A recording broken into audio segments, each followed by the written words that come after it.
बिस्मिल्लाहिर्रहमानिर्रहीम। तो आज हमारी क्लास 9 है जिसमें हम डिस्कस करेंगे मेथड्स ऑफ मार्केट एनालिसिस। तो जैसा कि हमने क्लास 8 में ये डिस्कस किया था कि multi time frame structure analysis किस तरह करते हैं, मींस बड़ा टाइम फ्रेम फिर छोटा टाइम फ्रेम फिर छोटा टाइम फ्रेम। तो इसमें हमारे पास जो एक मेथड है जो हमने उस दिन भी डिस्कस किया था, टॉप डाउन एनालिसिस। अब जो टॉप डाउन एनालिसिस क्या चीज़ है, मींस अगर हम टॉप को डिफाइन करें तो ये हमारे पास है हायर टाइम फ्रेम, ठीक है, जिस तरह H4 है, H1 है। और डाउन एनालिसिस मींस ये हमारे पास आता है इस तरह। डाउन टाइम फ्रेम हमारे पास कौन से हैं, 15 मिनट, 5 मिनट एंड 3 मिनट। अब इनका आपस में क्या रिलेशन है हमारे पास, ये 4 आवर का हमारे पास। तो ये हमारा जो मेथड है ये हमें ये कहता है कि अगर हम इसके स्टेप्स लिखें तो फर्स्ट स्टेप जो हमारे पास है, सबसे पहले हमने H4 को ओपन करना है। उसमें हमने क्या देखना है, सबसे पहले हमने जो चीज़ देखनी है कि हमारे पास ट्रेंड कौन सी डायरेक्शन में है। ये हमारा पहला स्टेप होगा। जब हमें ये पता चल गया कि हमारे पास ट्रेंड बुलिश है, बेरिश है या साइडवे है, तो फिर हम नेक्स्ट स्टेप में क्या करेंगे, H4 के डिमांड एरियाज, सप्लाई एरियाज, और अगर यहाँ पे कोई ऑर्डर ब्लॉक हमारे पास पड़ा हुआ है तो हम उनको मार कर लेंगे। ठीक हो गया। अब चलते हैं स्टेप 2 पे कि हमारे पास स्टेप 2 क्या है। स्टेप 2 में हम इस 4 आवर से मूव करेंगे 1HR में।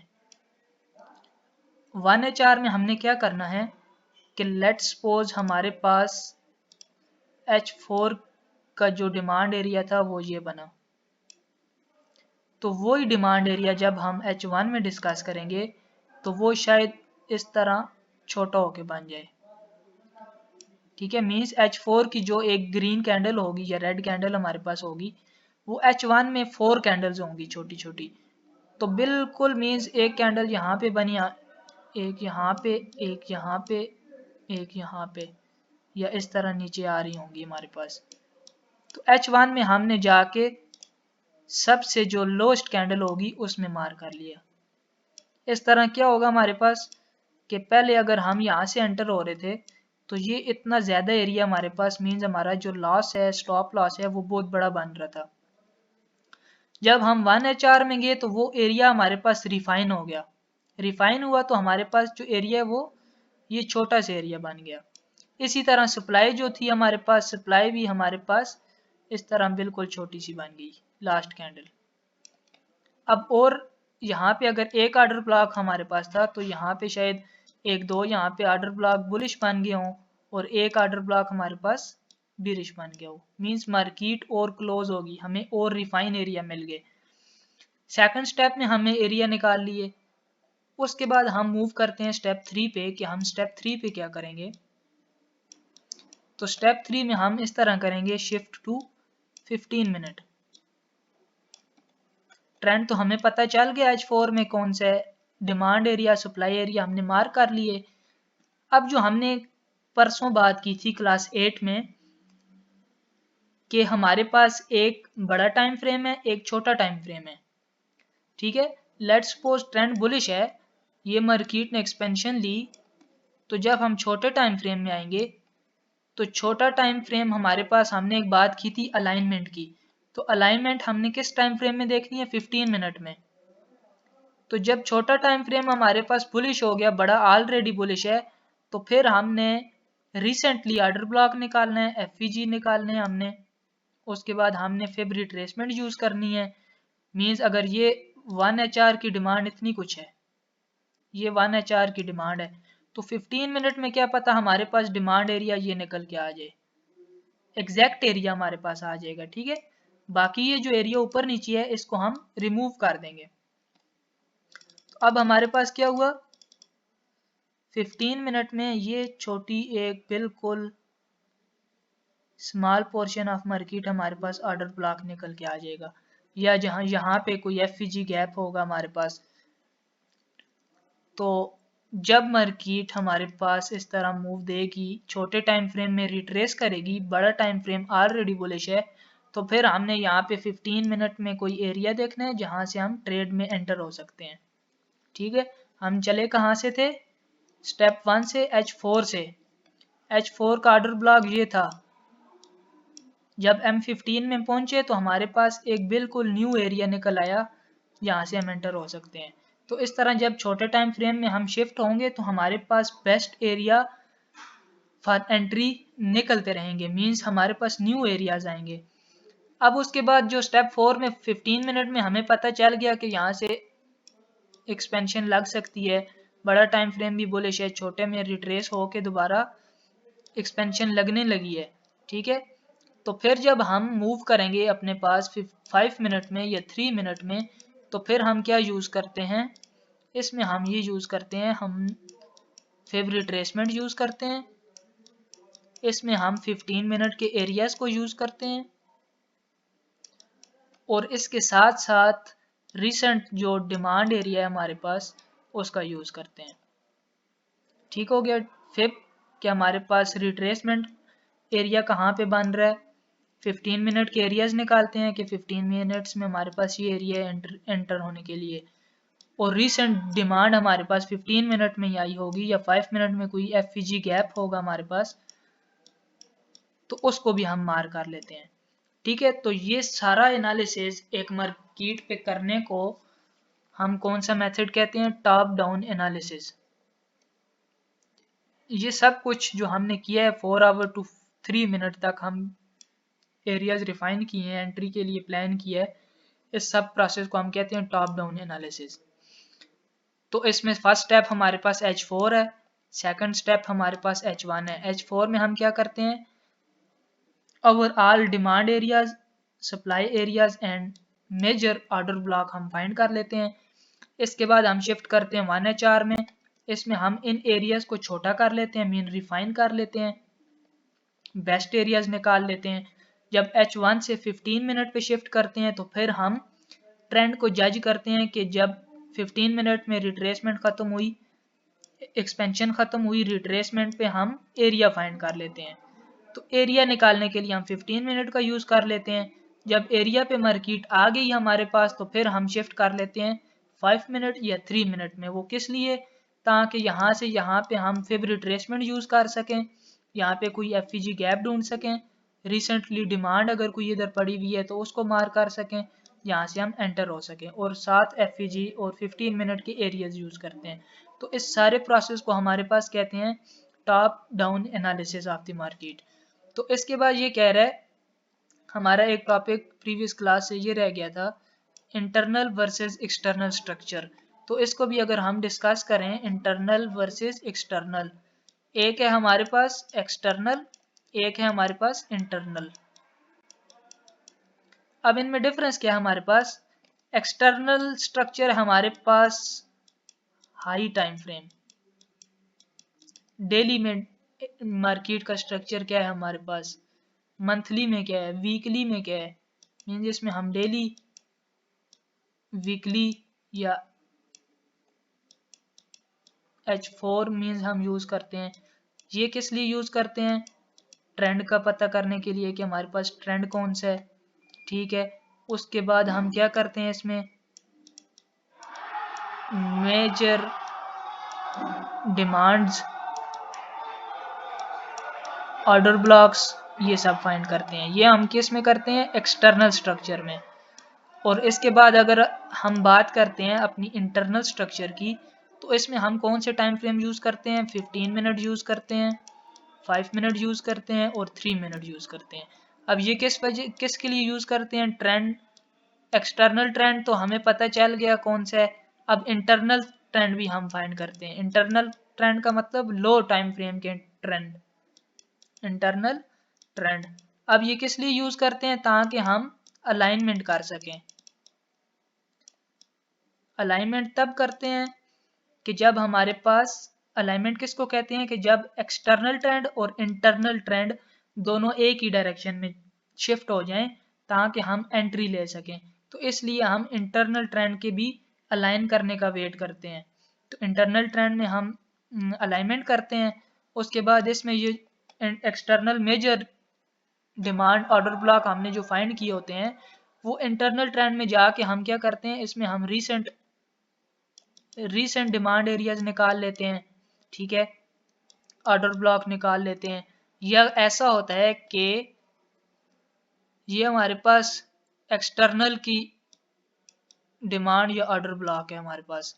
तो अक्सर ऐसा होता है कि जब हम इंटरनल मींस 15 मिनट 5 मिनट में जाते हैं तो ये एरिया हमारा इंटरनल में भी ये एरिया बन रहा होता है। तो इस वजह से जब इस पे मार्केट टैब करती है तो फिर हम कंफर्मेशन देखते हैं कि हमारे पास दोनों ट्रेंड अगर बुलिश ही हैं तो हम यहाँ से बुलिश ट्रेड में एंटर हो जाते हैं। अगर ये हमारे पास सप्लाई जोन है कोई तो फिर हम यहाँ से सेलिंग में इंटरेस्टेड होते हैं। तो ये डिफरेंस है हमारे पास एक्सटर्नल और इंटरनल। तो अक्सर जब हमारे पास एक्सटर्नल ट्रेंड हमारे पास एक्सपेंशन ले रहा होता है, और मैंने आप लोगों को भी ये बताया था, सॉरी, एक्सटर्नल यहाँ पे रिट्रेस कर रहा होता है तो इंटरनल जो छोटे टाइम फ्रेम है वो यहाँ पे चेंज ऑफ करेक्टर करके बेरिश शिफ्ट हो जाते हैं। तो हमें ये पता होना चाहिए कि हमारा कौन सा ट्रेंड बेरिश है और कौन सा ट्रेंड बुलिश है। जब एक्सटर्नल ट्रेंड हमारे पास बुलिश है तो फिर इंटरनल में हम ये वेट करते हैं कि ये दोबारा यहाँ से बुलिश हो तो यहाँ से हम कोई एंट्री प्लान कर सकें। तो ये डिफरेंस है हमारे पास एक्सटर्नल ट्रेंड और इंटरनल ट्रेंड। तो अगर अब आपको कोई बोले कि हाँ एक्सटर्नल ट्रेंड हमारे पास बुलिश है लेकिन हम इंटरनल ट्रेंड का वेट कर रहे हैं, तो आप लोगों को ये पता होना चाहिए कि ये किस टाइम फ्रेम की बात कर रहे हैं, मीन एक्सटर्नल ट्रेंड कौन सा होता है, ये आप लोगों को इस चीज़ का पता होना चाहिए। अच्छा, उसके बाद हम डिस्कस करते हैं, ये मल्टी टाइम फ्रेम हमारा क्लियर हो गया, इंटरनल वर्सेस एक्सटर्नल भी हमारा क्लियर हो गया, method of analysis top down analysis हो गया, ठीक है। तो अभी हम इसकी करते हैं प्रैक्टिस जाके चार्ट पे कि किस तरह हमारे पास ये वर्क करता है। तो सबसे पहले मैं ये सब कुछ डिलीट करता हूँ और सबसे पहले मैं ड्रा करता हूँ, ओपन करता हूँ डेली। अच्छा, जब मैंने डेली टाइम फ्रेम ओपन किया तो मुझे ये नज़र आ रहा है कि डेली में ट्रेंड क्या है, बुलिश है। डेली में ट्रेंड हमारे पास यहाँ से एक्सपेंशन, ये रिट्रेसमेंट, और अब ये दोबारा जा रहा है एक्सपेंशन पे, ठीक हो गया। अब मेरे पास क्या हुआ, यहाँ पे एक्सटर्नल ट्रेंड मेरे पास है बुलिश। सर स्क्रीन नहीं शो हो रही, स्टॉप हुई। वेट,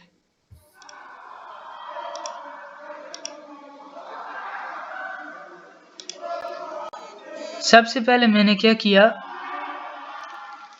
चार्ट ओपन किया और एक्सटर्नल ट्रेंड देखना चाहता हूं मैं, तो सबसे पहले मैंने डेली का टाइम फ्रेम ओपन किया और मैं ये देख रहा हूं कि यहाँ से एक्सपेंशन लगी, ये रिट्रेसमेंट और दोबारा एक्सपेंशन, मींस हमारे पास जो हमने बात की थी एक्सटर्नल ट्रेंड की वो क्या है, बुलिश है, ठीक हो गया। नेक्स्ट हम मूव करते हैं। अच्छा, इसके बाद मैंने क्या करना है कि डेली के जो हमारे पास एरियाज हैं उनको मार्क करते हैं। एरियाज हम सब ने स्टडी किए हुए हैं। ये एक रेड कैंडल है मेरे पास डिमांड की, इस तरह, ठीक है। और अगर सप्लाई की बात करें तो ये मेरे पास जो कैंडल है इसको इस तरह लें, इस तरह इसको रेड करते हैं, ये मेरे पास सप्लाई है। मींस डेली में मेरे पास दो एरियाज हैं, डिमांड सप्लाई। अब अगर मैं इसमें देखूं तो और मुझे क्या नज़र आ रहा है, अभी तक ये लास्ट कैंडल मेरे पास ऑर्डर ब्लॉक है। क्यों ऑर्डर ब्लॉक है, डेली में यहाँ पे हुआ ब्रेक ऑफ स्ट्रक्चर, तो रिसेंटली मेरे पास ये डिमांड लास्ट कैंडल आ गई, ठीक हो गया। उसके बाद यहाँ पे अगर बात करते हैं हम, ये एक कैंडल है मेरे पास इस तरह, ये भी मेरे पास है डिमांड की, क्योंकि रेड कैंडल है मूव के मिड में तो ये इसको मैंने मार्क कर लिया एज ए डिमांड। अच्छा, अब ये मेरे पास जो एरियाज हैं ये सारे एरियाज हैं डिमांड सप्लाई। अब मैं मूव करता हूँ 4 आवर टाइम फ्रेम में।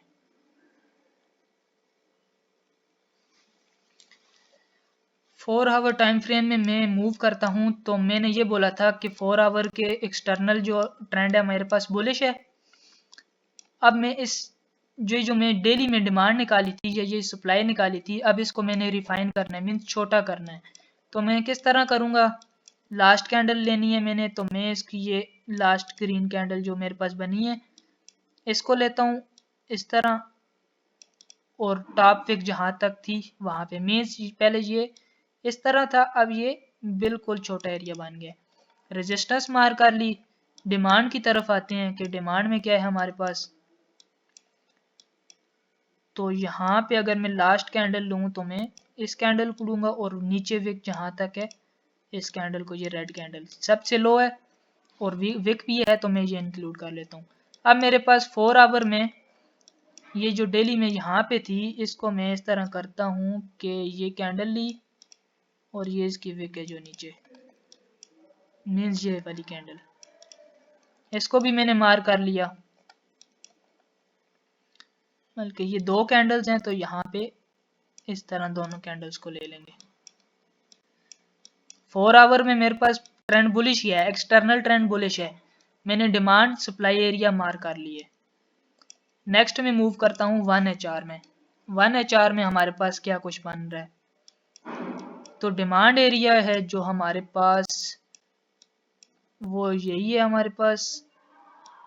इसको ऐसा करते हैं, इस तरह करते हैं, ये और छोटी हो गई हमारे पास, ठीक है। उसके बाद हमारे पास ये तो हो गया हमारे पास इस तरह, ये वाली जो डिमांड थी मेरे पास ये वाली, इसको अगर मैं यहाँ पे 1 मिनट इसको मैं डिलीट करता हूँ, अभी मैं 1HR में हूँ, ठीक है। तो यहाँ पे मेरे पास मुझे नज़र आ रहा है कि ब्रेक ऑफ स्ट्रक्चर हो गया मेरे पास यहाँ पे, और इसकी लास्ट कैंडल कौन सी है मेरे पास यहाँ पे, अगर मैं इसकी बात करूँ तो ये कैंडल मेरे पास क्या बन गई, H1 की डिमांड एरिया।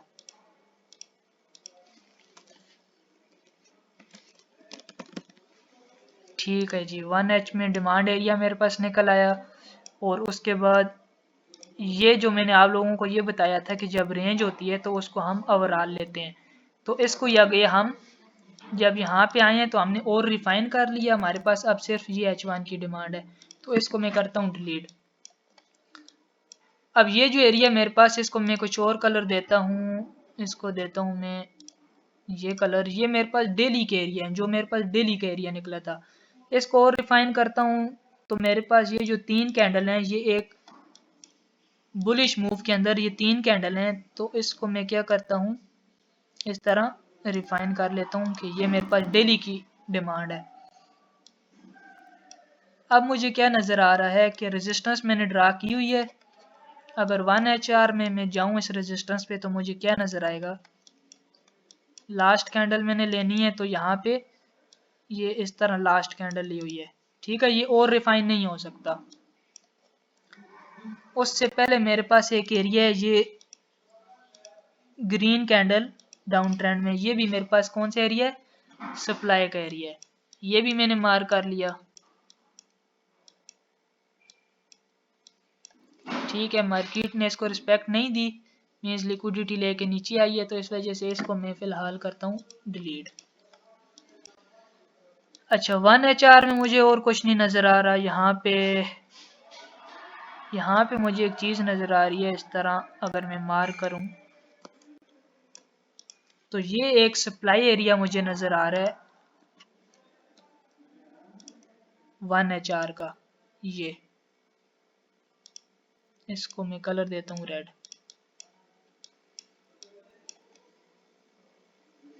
ये सप्लाई एरिया निकल आया मेरे पास 1HR का, ये डिमांड मेरे पास डेली की है और ये डिमांड मेरे पास H1 की है। मूव करते हैं 30 मिनट में। 30 मिनट में क्या है हमारे पास, 30 मिनट में इसको ये सिर्फ मैंने विक ले ली क्योंकि कैंडल के ऊपर बड़ी विक है, 2 विक्स हैं तो मैं विक्स को इंक्लूड करता हूँ। यहाँ पे भी रेजिस्टेंस मिली इसको, यहाँ पे भी अगेन रेजिस्टेंस मिली, तो अब एरिया मेरे पास कौन से हैं जहाँ से मैं बाइंग या सेलिंग कर सकता हूँ, वो मुझे पता चलेंगे 15 मिनट में। और यहाँ पे मुझे और कुछ नज़र नहीं आ रहा। ठीक है, डिमांड एरिया मेरे पास यही है। ठीक है, 15 मिनट में मूव करते हैं। सबसे पहले मेरे पास एरिया कौन सा है, ये वाला। ये कौन सा एरिया मेरे पास, रेजिस्टेंस बिकम सपोर्ट। ठीक है, कि अगर मार्केट यहाँ से ये जिस तरह वापस आ रही है, अगर यहाँ पे कुछ ये साइन बनाएगी तो मैं यहाँ से बाय करूँगा। क्यों बाय करूँगा, क्योंकि लास्ट मेरे पास रेजिस्टेंस एरिया यही थी। तो मार्केट को फर्स्ट तो हमारे पास अगर जाना है तो इसी पॉइंट से ऊपर जाए। अगर मुझे ये साइन शो करती है यहाँ पे तो मैं इसको यहाँ से बाय करूँगा। तो ये तो एक एरिया मेरे पास 15 मिनट का आ गया। अगर मार्केट इसको ब्रेक करके नीचे आती है तो दोबारा हमारे पास कौन सा एरिया है, तो हम इस तरह करते हैं कि इस एरिया को, बल्कि इसको रिफाइन करते हैं इस तरह। ये एरिया मेरे पास, इसको इस तरह कर लेते हैं। ये एरिया मेरे पास कौन सा है, रेजिस्टेंस का एरिया है। और अगर मार्केट यहाँ से नीचे आती है, यहाँ कोई साइन बनेगा तो मैं फर्स्ट ऑफ ऑल यहाँ से ही बाय करूँगा। लेकिन अगर हम अब करंट मार्केट में डिस्कस कर रहे हैं तो अब ये क्यों गिर रही है, मींस ऐसा भी पॉसिबल है, 60% चांसेस हैं कि मार्केट इसको ब्रेक करे और रीटेस्ट करे, दोबारा नीचे आए। उसके पीछे एक रीज़न है। रीज़न क्या है, मैंने आप लोगों को ये बताया था कि जो हाई टाइम फ्रेम है वो हमारे पास ज़्यादा स्ट्रांग होते हैं। जो हमारे पास हाई टाइम फ्रेम है वो हमारे पास ज़्यादा स्ट्रांग होते हैं, और लो टाइम फ्रेम हमारे पास लो स्ट्रांग होते हैं। मींस वो इतनी इसके मुकाबले में इतनी हिम्मत नहीं रखते कि इसको होल्ड कर सकें। ठीक है, तो ये एरिया मेरे पास 15 मिनट में निकल के आया है। और ये जो एरिया है जहाँ से मार्केट गिर रही है, ये मेरे पास डेली और H4 का एरिया है। ठीक हो गया। अब इसकी एग्जांपल ऐसे है कि यहाँ पे इस पॉइंट पे मेरे पास 1 2 3 4 5 बंदे खड़े हैं। 5 बंदे खड़े हैं। और ये जो मेरे पास है डिमांड एरिया, ये मेरे पास मींस इसको डाइवो की बस कह दो जी। ठीक है, या इसको ट्रेन कह दो। अब ये 5 बंदे इस ट्रेन को किस तरह यहाँ से सपोर्ट दे सकते हैं। ठीक है, अगर यहाँ पे कोई डेली की होती, मींस ट्रेन यहाँ पे 1000 बंदा होता, ठीक है, तो फिर कोई पॉसिबिलिटी थी कि हाँ ये यहाँ से इसको सपोर्ट दे सकते हैं। लेकिन ये जो एरिया है ये 15 मिनट का एरिया है और ये डेली और H4 के एरियाज हैं, तो फिर मोर प्रोबेबिलिटी ये है। तो ये रीजन है हमारे पास कि हम एरिया के मार्क करते हैं। ठीक है।